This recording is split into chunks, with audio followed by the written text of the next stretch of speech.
Titles podcast is brought to you by Land Trust Title Services, your partners for results.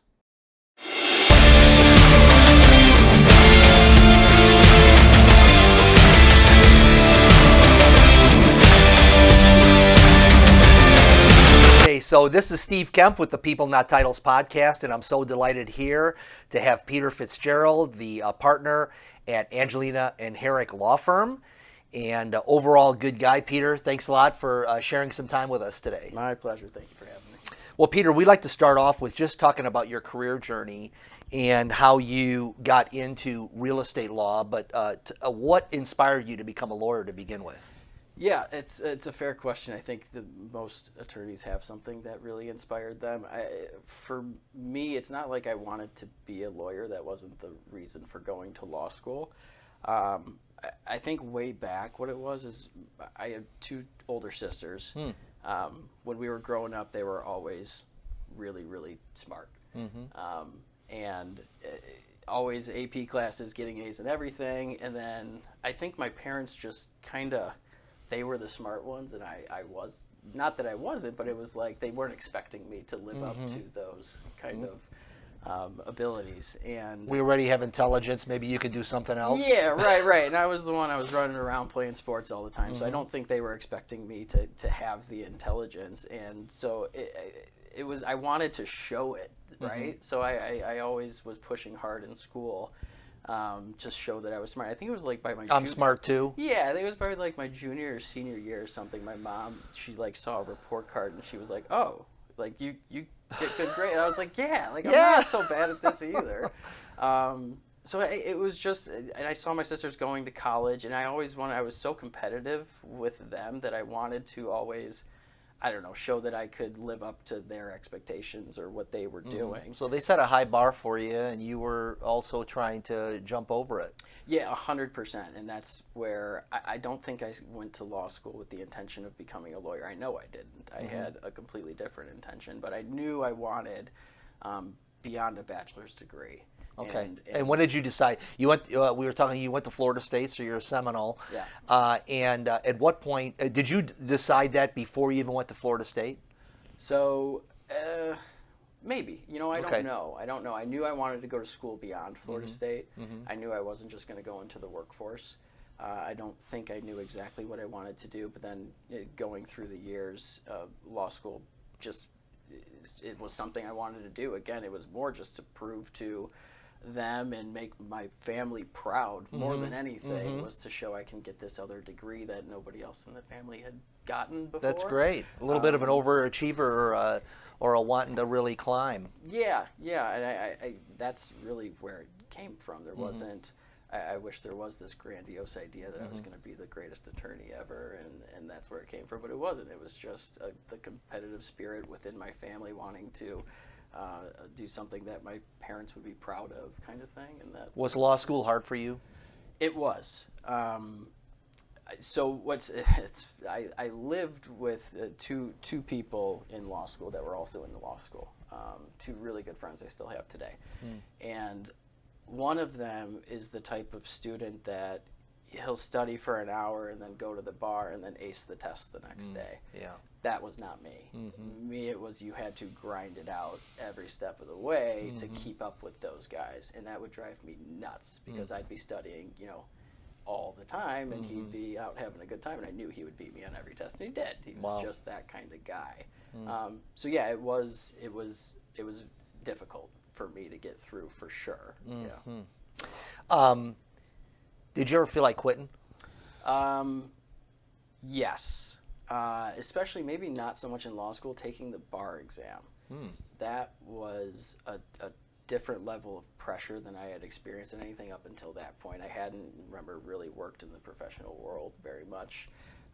You got your law degree now, and you're like, okay, if I don't do this, it's all for naught. So even more so, after I got my law degree, like I said, I went to law school not knowing that I wanted to be a lawyer, right? What I wanted to do with the law degree was just have something that looked good on a resume. The first passion was athletics, and I wanted to be an athletic director at a D1 school. That's what I wanted to do.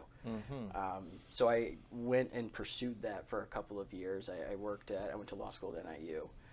and I worked in their athletic department for a year while in law school, and then that turned into a job at Florida Atlantic University, and moved me and my now wife down there to Florida, so that wasn't too bad. I got to live in Florida for a couple of years. And is that on the East Coast? Atlantic Coast. Yeah. Yeah. Okay. Yeah.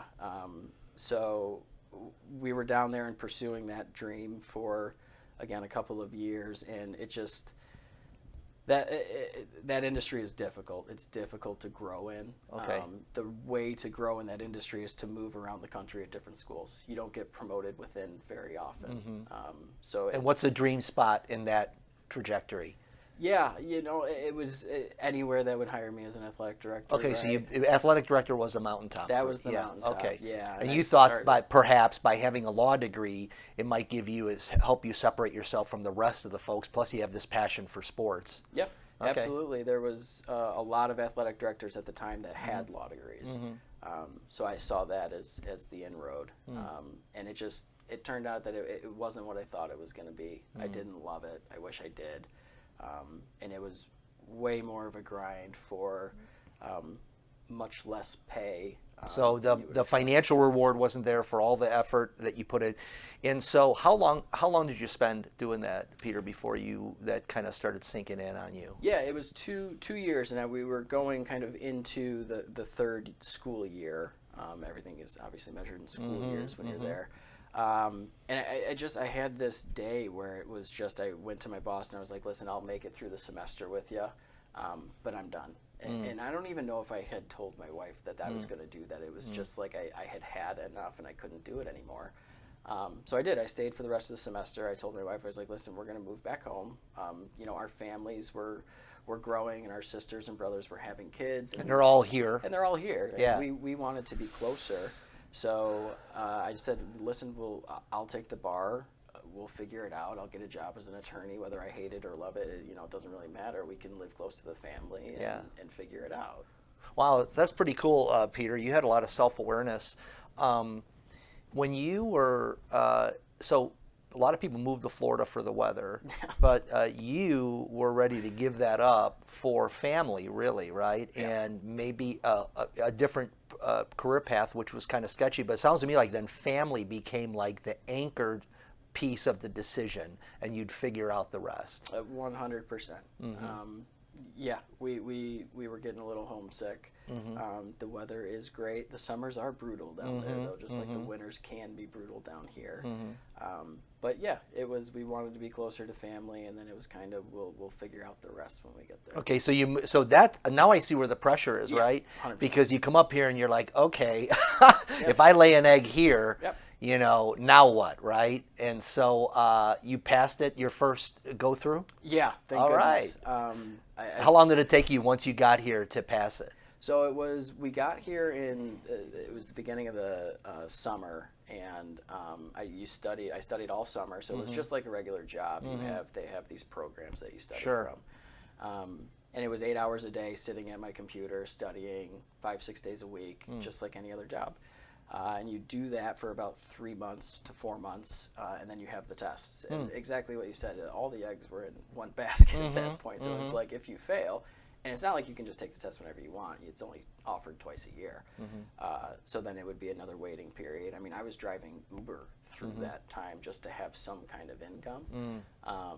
And I did not want to keep driving Uber, right? And it was, so I had kind of, I'll call it a nervous breakdown the night of the test. I didn't sleep for both nights before the test. It's a 2-day exam, 8 hours each day. I didn't sleep for that entire 48-hour period. And I remember calling my mom at like 3 in the morning. This is so embarrassing. Calling her at 3 in the morning and being like, I'm sorry I screwed it up. Like, I can't sleep. There's no way I'm going to pass the second half of the exam. I haven't slept in whatever it is now, 48 I'm exhausted. hours. I'm exhausted, and I know I'm not going to sleep. It's 3 a.m. There's no way I'm sleeping tonight. I'm so tired. Wow. And it was just like, I was just like apologizing that like I blew it. This Yeah. I know you had 2 smart kids, but you didn't get the third. Yeah, the third one screwed it up. Yeah, that's rough, man. Yeah. That's a crisis moment for you. It was, and then ended up passing. So when you get to the test, are you like in the zone, or did you feel like, okay, wow, I actually know this stuff? So I had studied so much, so they, like, when you finish the study, they give you percentages of what you've completed, and I had completed about 96% of it. And to me, that was, you screwed up, you didn't do 100%. There's going to be stuff on this test that you don't know because you didn't do 100%. And then when I got to the test, there's some downtime where you're talking to all the other test takers, and I hear them saying, well, I got through 70%, and they were talking like that was a good thing. And I was like, oh, okay. Well, if they only got through 70% and they're excited about that, then maybe I'm okay. 96% is pretty good. Yeah. So I guess there was some relief there. It was just, I don't know. I had so many nerves. And when you got, so what is it? You press the button and like you get a notice in the mail sometime later. Yeah, so you get an email. It's a few months later, so you've Wow. been sitting with that. Wow. So again, just driving Uber for a few months. Yeah. My wife had a local job that she was working. And were you like, if on a scale of 1 to 10, where were you on I think I passed? So when I finished, it was more like, I don't care. Yeah. Whatever. Whatever. I'm Yeah. so drained. Yeah. That, like, if I passed, great. If I didn't, Okay. I'll find another Wow. career path. Yeah. Yeah. So it was. I had given up. The results weren't going to define it, I guess. Right. Yeah. And how old were you at this time, Peter? So I was 22 when I graduated law school. So 2 years in Florida. So I would have been 25. Wow. So at 25, you've already been through some pretty crossroad defining moments in your life. Moving for your job, just saying no to a career. So it just seems to me like, just for anyone who's listening, kind of these people that are on a career path, it's like your whole path is kind of figured out along the way from doing stuff you don't necessarily want to do or are going to be doing for the rest of your life. Yeah, and I think the important part of that is you have no idea. Like life is going to push you wherever it's going to push you, and it's just kind of rolling with the punches and figuring it out as you go. And I don't want to push this into, but that's the same thing as practicing law. I mean, I didn't know what kind of law I wanted to practice, and I'm sure we'll get into it. Yeah. But same thing there. It was just you're kind of tumbling through until you find your spot, and then you feel like you're slotted in. And it's obviously worked out really, really well for me, and I'm really happy with the way it's gone. But yeah. Yeah, and it sounds to me like, Peter, the priorities for you were finding someone you can build a life with, right? And then, getting around family so you could have that support system. And that seems to have worked out really well for you. Yeah, without a doubt. I am very lucky to have found my wife. We watch your videos like every morning, so she's going to watch this. And that's great. Yeah, she'll probably make fun of me for saying that. Well, you guys look really happy, and so it's really, it's insanely. inspiring, yeah. Yeah, and I don't mean to turn this over to you either, but yeah, and it's nice having people in my life where I see that, obviously you with your family and your kids that you talk about a lot on your social media platforms, and it's nice to have things like that to emulate, and I think there's a degree of luck with it. Yeah, there is a degree of luck with it. It's not like there's no formula to it, but I think you start with friendship, and then you value it. And above all else, almost like, right? And then you start to build together, so. But I think it's really important from just being a career person to be happy on your path. And it sounds to me like you had a real good awareness of looking down the road and saying, I'm not going to be happy doing this. So I need to do, I don't know what I'm going to do, but I'm not going to do this. And I think finding your career path is a lot like that. It's not about, everyone's like, oh, find what you love. And I think it's trying a bunch of things and deciding quickly, this isn't going to be me. I'm not going to be happy with the financial rewards or whatever it is. So, okay, you got your law degree, you pass your bar, you get your no. So where were you when you opened up when you got the email? This is pretty good. So we were obviously broke. And we were living with both of our parents at the time. Okay, that's exciting, right? Yeah. So we're 25 years old, and she's whatever she is, 23 at the time, 22. and we're living with our parents. And at her parents' house, we just literally had a mattress on the floor in a room. I mean, we were roughing it. So I was sitting on the mattress on the floor in the room, and I remember she was getting ready for work in the bathroom, and I saw the email come in, and we'd been waiting for this email. You know, Does the headline say like congratulations, or is no? It's just like gotta something open it. like you got to open it. You Okay. gotta just So did you tell call us her the in? Results. Yeah. Of course. Immediately. And it was like that. Yeah, it was the make or break moment. And Wow. It's decided a lot of what my future obviously has been. Yeah. But yeah, we were. So your wife was like, either I'm going to marry an Uber driver, or I'm marrying an attorney. Yeah, that's what I mean though. Like that's the best part. Feast or famine, man. Yeah, and she wouldn't care either way. You know what Yeah, I mean? that's It was great. like, Yeah. She's Yeah. absolutely the best. So. That's awesome. Okay, so you now it's like, okay, now I got to get a job, right? Yeah. I mean, now I got to get a job in this field. So what's your next move? Yeah, applied everywhere. Like I said, I didn't go to law school to become a specific type of attorney. You can work in so many different industries and just within the law field itself. So I applied for everything. Okay. Anything I saw, I applied for. And I remember at one point I had gotten up to 50 applications, and I had one phone call for an interview. Wow. So I went to that interview and ended up getting that job because that was the only thing available. And I don't know if it was me or the industry at the time or what it was, but it was just a grind to get an interview.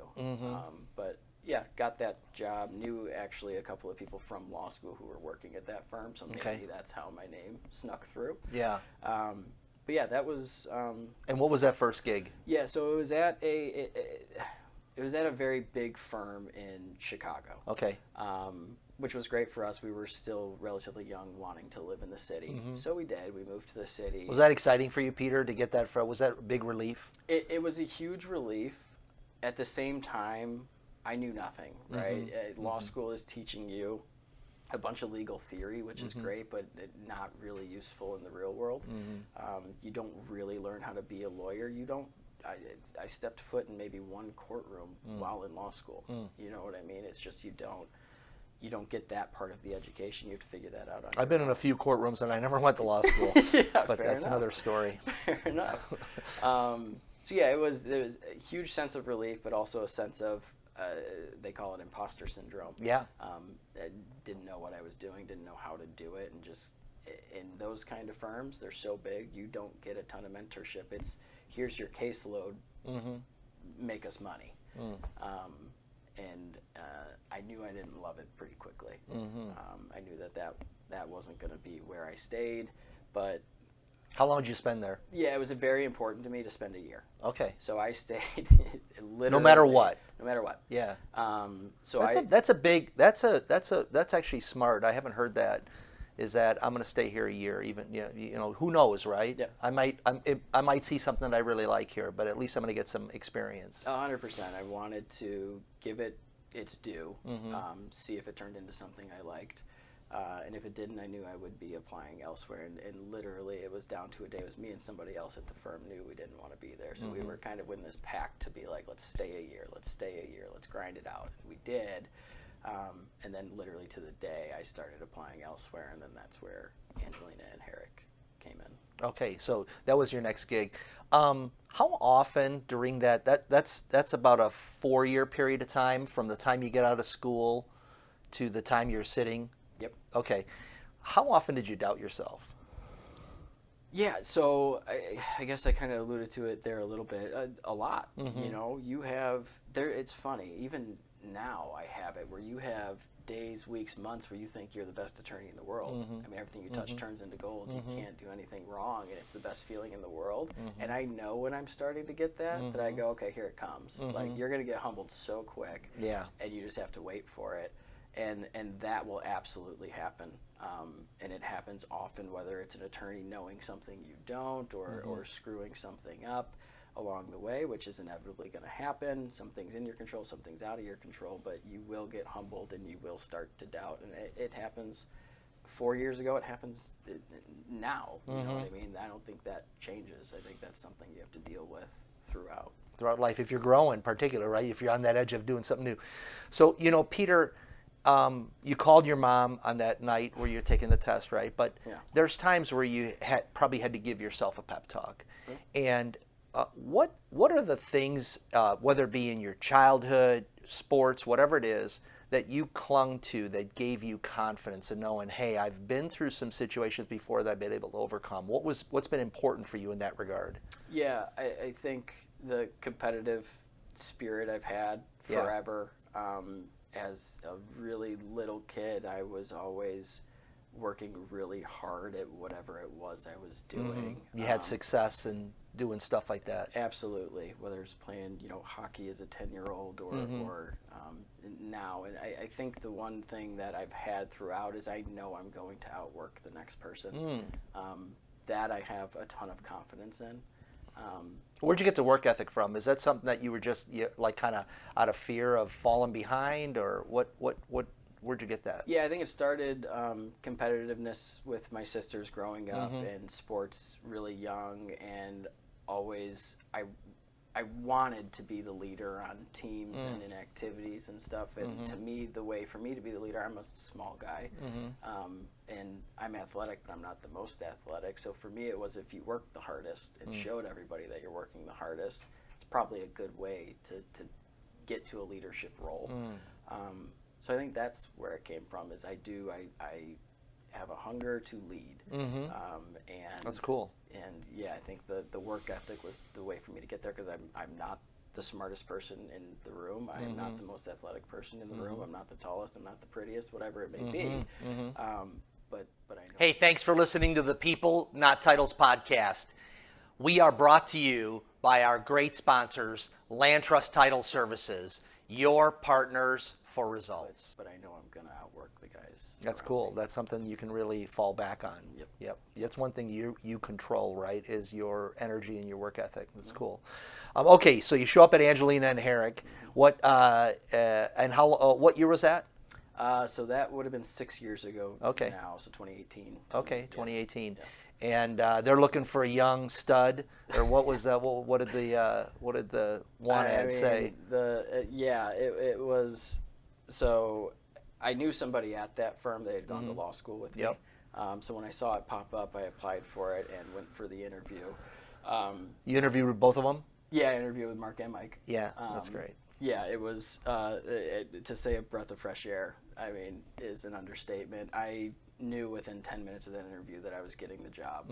I don't know if this is a good thing or bad thing, but we talked baseball more than we talked anything else. That's great. It was, right away, it was. So Mike, Angelina, was the very first attorney that I met in my role here in the company. Yeah, he was the very first person I met. I met him I was at a Naperville event, and I still remember just his, he was so kind and gracious, and he's just really a great guy. So I could see how the first impression was great. Did Mark talk about how he got thrown out of that ball game at the first interview, or no? Yeah, that's come up a lot throughout our time at Angelina and Herrick.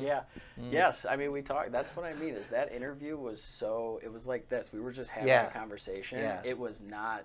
They're grilling me with questions. I'm grilling them with questions. It was just I get along with these guys. Yeah. And that was the first time in my life that Yeah. I've had that with somebody I would be working for. That's fantastic.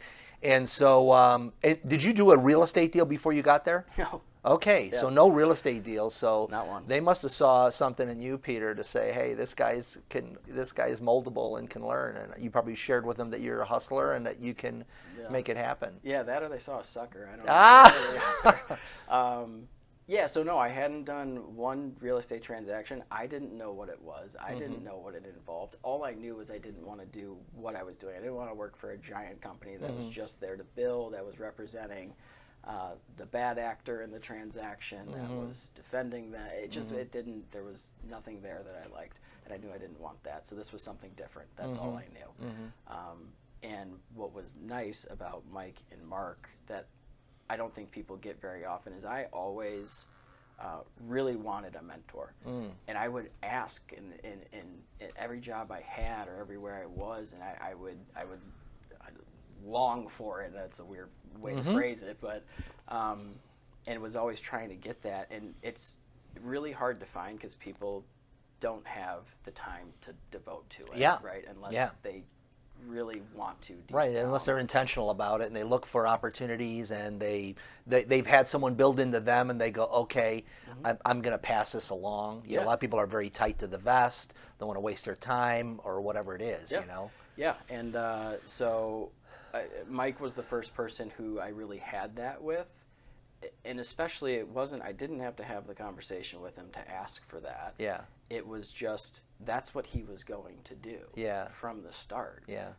That's how he was going to help build me and train me. That's huge. It was What a gift. Amazing. Yeah. I spent 3 months just sitting in his office when I started. Just sitting there watching him do the work and soaking in everything I could, instead of sitting in an office and trying to figure it out on my own. Which, for some people that's great and that's how they learn. For me, this way of learning was invaluable. So what is, in your view, what Angelina and Herrick have built a really awesome law firm and they have a great reputation. What do you think are the kind of the cornerstones of the brand, Angelina and Herrick brand? Yeah, so you're good at this. So it all wraps back to what we were talking about earlier with how family was so important to me and my wife, and that's what it is. This is a mom and pop shop at the end of the day. Mike's dad, 80. He's there every day. Every day in a suit and a dressed to the nines, I mean, it's a family firm. It is family. If I have something going on where I need to leave for an hour, I have the freedom to go because they know it's something that I have to deal with my family. When we're working there, it feels like a family. We're with each other all of the time, so you have the growing pains with each other, of course, but then you always overcome everything. And it's a firm where people stay. We don't have much turnover at all. Yeah. That's what it was for me. Yeah. That's the biggest cornerstone, is that it's a family firm before anything else. Yeah, that's awesome. And I think since you're dealing with families that are buying homes, I think a lot of people can resonate with that. They love to have people value the same things. Peter, so how have you developed your own brand now, right? From the time you started, when did you do your first deal, like all by yourself? On your own. It was probably 3 or 4 months in. Okay, that's great. Yeah, that's huge. It took a little bit of time, and then once it was, hey, you're on your own, it was like, okay, here's all the work, do it now. That's awesome. So Mike and Mark, I think of them, I think of just great knowledge, responsiveness, really measured, in the sense of there's very low drama. And I think particularly in this marketplace, those kind of attributes are really, really important. Is that something that you've grabbed onto and even taken next level maybe? Yeah. You are good at this, man. I'm telling you, this is so good. So it's a perfect lead-up question. So Mike and Mark are very different from a lot of attorneys, where a lot of attorneys are trying to grow to where they're the person on top, right? And they want the most money or the most whatever. They've built such a partnership they've worked together for 20, 25 years, whatever it is at this point. And there's so much trust between them that a lot of things don't even need to be said. It's just things are just happening naturally. Again, they trust each other, maybe to a fault sometimes, of themselves, and they're okay, taking that to help the business itself move forward. Yeah, they've had people come in and leave, right? That they've learned, but that's that part of that abundance mentality they operate from. It's like, I'm not keeping all the secrets for myself. I'm not trying to sit on top of the fiefdom, and yet they've built their fiefdom or whatever it is. Correct. So it's good people stay. So absolutely. Yeah. So, and I think that's kind of the next steps of the firm. Is I think I was. Maybe long term when I was first brought in they weren't sure, but now they definitely are, right? And it's a place I'm gonna be at for the foreseeable future. Yeah. I have no plans on leaving. I love the way they've built their partnership and are kind of graduating, out of it at some point, and then you bring everybody else up, and it's a beautiful way they've built a law firm, which generally are cold places, and this one is not. Yeah, so you went from newbie, rookie, to kind of this protege being mentored, to going off on your own, and then all of a sudden you become, I think from a lot of the real estate community's view, is a true professional in your own right, and then you became a partner.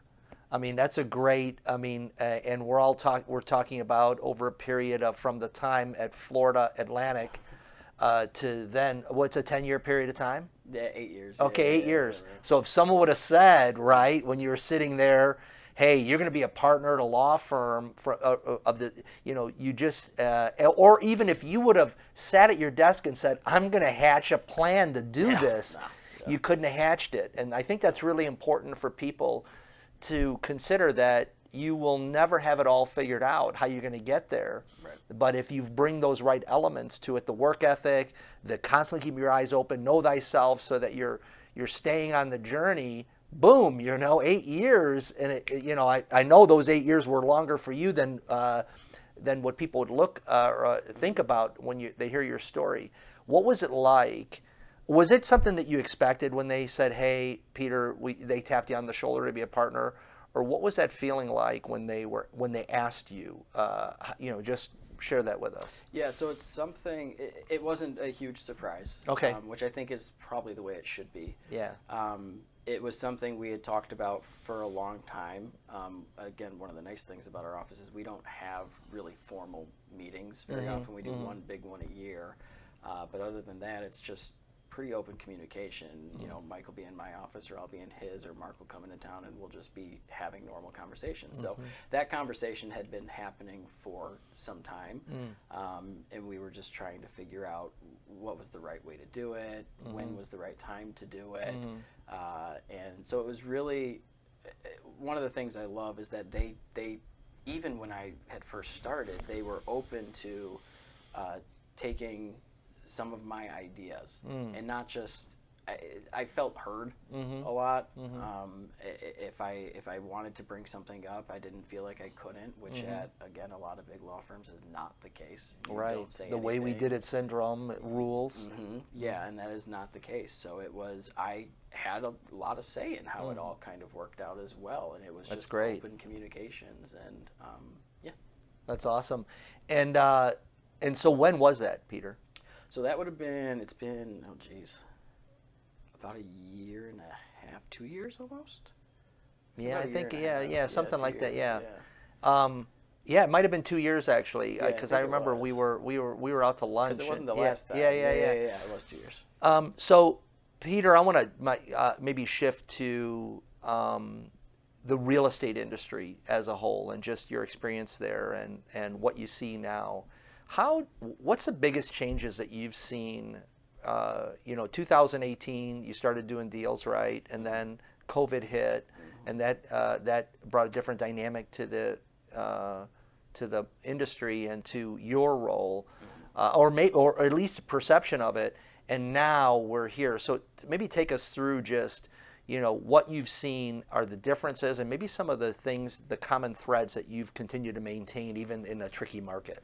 Yeah, so I'll start with the latter of that. I think the one thing that always takes you through, and what took me a while is it took me a good year of working to understand the industry. And believe me, I didn't understand it fully, but who's who, who's the title company, what do they care about, who are the realtors, what do they care about, the inspectors, that there's so many Buyers, people sellers. involved. There's so many people involved that you have to kind of wrap your head around this.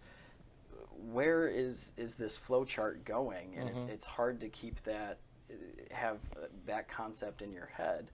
But the one thing throughout, regardless, good market, bad market, COVID market, high interest rate, low interest rate, buyer, seller, none of it really matters without extremely good communication from an attorney's standpoint with the realtor, and everybody in the transaction, but the realtor mainly. If I hear complaints from realtors, whether it's from our office or another office, that's what it is. It is the communication isn't there. It's not the way that they want it. It's not as quick as they want it. It's not in the format that they want it. That is so important throughout, again, any type of market that we're in. So I think that is the one thing that has to stay. Yeah, and I think, so I'll echo that with you, that I think one of the key drivers of customer experience is the relationship between the agent and the attorney and the dance that they have on every single transaction, the cadence, no matter how good, you watch NBA All-Star Team, right? And no matter how good all the players are, they don't know where each other are going to be on the floor, right? But when Jordan and Pippen knew exactly where they're going to be all the time, sure. And I think that's the dance of a good real estate agent and attorney is. I know the cadence of communication, I know how they operate, all that kind of thing, and I see you take a lot of time to understand the nuances of each agent, because you'll do 10, 12 deals or 15 or 20, whatever it is, a year. And there'll be different buyers and sellers, but you are the constant and the rock that creates that customer experience. Yeah, absolutely. In the back of both of your minds, you're representing that client, of course. But there's ways to represent that client where everybody's on the same page throughout, and it's just the most important part of a transaction. And now that we've talked about it, I forgot what the first part of your question was. Yeah, the first part of it is what really has changed. Okay. Or is there an element to the market right now that is different than it used to be? Like, I think we would all say we entered into a market that is not normal and it's kind of stayed not normal, and I'm not sure what not normal is anymore. You know, it's a really good way to put it. Everybody's roles for the most part has stayed the same. It's just you have a lot less human interaction, which I don't love. It was nice when you used to go to a closing table and there would be buyers and sellers there and the other attorney and be a little bit of an event, right? Yeah, it would be, there was something going on, there was a buzz in the air. Yep. Which was nice. And now it's not that way, and selfishly, yes, that does save the attorney some time if I'm not going to all of my sales, because there's no point in me going to the sale. So I think COVID helped in that regard, but I think it hurt in the regard that I'm working with attorneys all the time, and I'll see their face once in 3 years at an event that we just happen to be at. Yeah. And that's the attorney camaraderie is... I've heard that. Yeah, the professional gatherings that people saw each other and just were like, how's things going? How are you? Good to see you. Doing well, Yeah. And as much as we're representing the opposition on these transactions. Yeah, and competitors in some marketplace view. But that's what makes it great to get in at the same table and have a conversation. Or if there's an issue, another thing nice about you're working on that together almost. You're obviously representing different clients and part of the transaction, but at the end of the day, you both want to close, right? Yeah. It's that simple. So you got to have those conversations, and now it's the conversations over email. We have this issue. What are you going to do? We'll do this. Okay, great. And it's just, I don't know. I liked the human element of it. So I guess. So that's been stripped away a little bit. Yeah. So how do you keep the human element into it? I guess that's the question, Peter. Yeah, so I do have a lot of good relationships with a lot of the attorneys, and I think a lot of that is because we go through the same things. We have the same problems in our businesses. We go through the same woes, so we get to kind of commiserate with each other. So something as silly as I had an attorney the other day who, and this is going to sound stupid, but we just have a transaction together. We hadn't had one in a while. He just said something in an email like, "Hey, nice to work with you again. Haven't seen you in a bit. Hope all's going well." And attorneys, we take the human element out of it a lot because we're again the cold, emotionless being that is representing this client. So every now and then when an attorney throws, and listen to me talking about that like a huge emotional email, right? And it's just this tiny thing, but from an attorney... No, it does mean something. Yeah. You respect that from another attorney saying something to you like that because they don't have to, number one. Number two, it's not something that's top of mind all the time. You have 500 transactions sitting in your office at a time. Yeah. So just take the time out to say something like that. It was, That's pretty cool. that was nice. Yeah. So Peter, just from a professional standpoint or professional development, are there any things that you do that keep you on your game? Is there goal setting? Is there morning routine? Is there something that helps you stay sharp that way? Yeah, I think two things really. I think one is on the professional aspect of it is I do have goals. And I've been very open with Mike and Mark about these that, I have aspirations too. You guys have built something incredible. I want to make it bigger. That's awesome. I love it. I want to do different things with it. Yeah. And they know that, and they've given you room to express those things. Absolutely. That's and they've fantastic. given me, in the past couple of years, my role has kind of changed, and again, naturally changed. It's not a conversation of, okay, you're doing this now. It's just this is where it's gone, to where, a lot of my job now is bringing in the business. I'm not just sitting in the back room pumping out emails and letters and going to closings. Now it's, okay, not only are you doing that, but you need to bring in the income now. Relationship development, all that kind of thing. Which is a totally different part of the ball game. So I think that number one professionally is I always have my eye on. I am part of something that was already there, and it's a Ferrari, right? I just I could just take that and not crash it, or I could make it something better, and that's really what my goal is there. So that keeps me on my toes 100% and keeps me busy. Reminds me of, by the way, it reminds me of when Magic, not saying you're Magic, when Magic joined the Lakers, okay, I don't know what year that was, it's in the 80s, Jabbar, you know Jabbar, have you heard Jabbar? Okay, Kareem, okay, he was 46 years old. And he was on the way out. In fact, there was, if you look this up, don't quote me exactly, but Jabbar was going to be traded to the Bulls. And the Bulls, because Artis Gilmore, I don't know if you remember Artis Gilmore, the A Train. Okay, so Artis was getting old, and they were going to bring Jabbar in, but then the Bulls said, oh, he's already washed up. And when Magic came in, he won a championship his rookie year.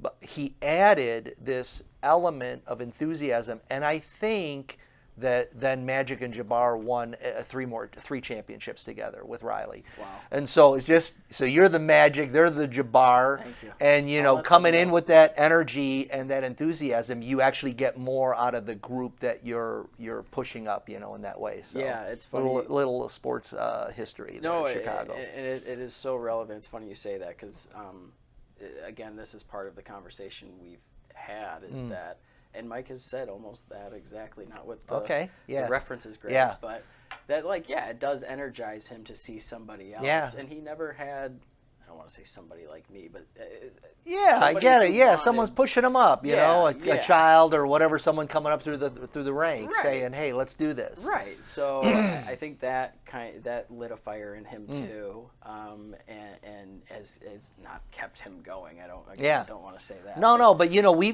Mike and I have talked, and he's like, I don't know how much more. And now he's like, dude, I'm freaking inspired. Which is good. So that's great. Yeah. That's exciting. So. I was 42 when, and my wife and I were celebrating our anniversary, and my wife's like, I don't feel well, and I'm like, what are you talking about? And so we had our fourth kind of surprise baby, and I would say that it has absolutely revolutionized our whole family in the sense of just adding another. I didn't think that we had it in us to raise another one, but we do, and we did, and it's been amazing. And now she's a teenager, and blah blah blah. So all I'll say is that there's amazing things that new blood and fresh blood can. And remember that when you get older, Peter, you're ready to hang it up. You bring in that fresh blood in there, and next thing you know, you got another run left. Yeah, it's really cool. Yeah, that's great. Awesome. So Peter, is there anything we talked about? You have goals. Anything in the way of routines that you're talking about? Yeah. Yeah. So So you're setting goals. You have aspirations. You're not satisfied with where you're at. I love that. Yeah. So I guess just having nice routines is good. We have 2 young kids now, so they keep us pretty routine. Yeah, it's tough to have routines with kids because they have their own routine that messes up all your routines. But absolutely, but it's nice, like, you know, when bedtime is. Yep. Like, you get them to bed and stuff. And Absolutely. You have a couple of hours to yourself at night. I don't know. I wish I was better at this. I have always been a little bit of a night owl, and I don't want to be. Yeah. I wish I was better in the morning. I'm just not, and it's always been that way. So you're not cold plunging at 4:15 in the morning? I wish I was, and I wake up to you, and you've already done a 2-mile run, and like, I'm sitting in bed, like, are you kidding me? Yeah, it's. I record those a day ahead of time. I'm kidding. Yeah, right. So I have pushed myself to do like a small workout in the morning. I worked out this morning. Hey, there you go. Yeah. To get ready for this. Yeah. And so even like 20-30 minutes of just getting my body moving, I know it's going to make me feel better for the rest of the day. There's no doubt about it. You just feel better those days. So there's that. And then, like, obviously the family, I'll kind of glaze over that because that's 99% of my time anyway. Yep. When I do get a little bit of time to myself, again, sports, golf is always a huge part of my life. Cool. It has been Yeah. since I was little. I golfed last weekend when it was nice with some friends. And Wow. hadn't. So recreation's important, getting out there. Yeah. Yeah, absolutely. That's great. Yeah. Awesome. Well, Peter, I just want to say thanks a lot. We appreciate your partnership. We appreciate just new young professionals coming up in the industry. You know, I talked to an agent the other day, no disrespect to anyone older, but they're like, man, we need some young attorneys. It looks like we're dealing with morticians here, you know? And I'm like, no, you know, the old ones are good, trust me.